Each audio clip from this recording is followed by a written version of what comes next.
In this video, we'll attach the rod end mounts and steering arms to the uprights. Before we start, identify which mounts you have. The steel mounts were superseded by the billet mounts. Special instructions will appear on screen for the billet rod end mounts. Place the uprights with the wide bolt pattern away from you and the brake caliper mount ears toward each other.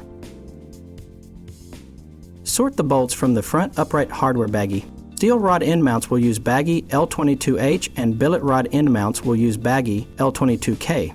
Slide a flat washer onto each bolt. Prepare the billet mounts by installing the bolts, safety washers, and nylock nuts from the L23R baggie. The bolt head should be on the opposite face from the rounded corners. Insert the mount bolts through 2 of the rod end mounts. Make sure the offset is away from the heads of the bolts. Place the mounts into the uprights as shown. Insert the remaining rod end mount bolts through the uprights. Install the rod end mounts onto the bolts. The offset of the mounts should be toward the upright. Install washers and nuts onto all of the bolts.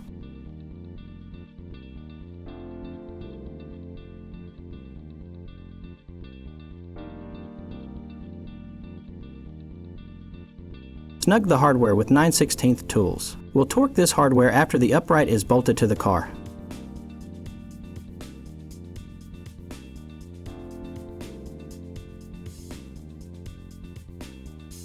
Place the uprights as shown. Then install the steering arms with the remaining front upright hardware. If your uprights have 2 sets of holes, use the set that are less angled. Check that the thick end of the steering arm is away from the caliper mount ears and that the thick offset is toward the narrow bearing hub bolt pattern.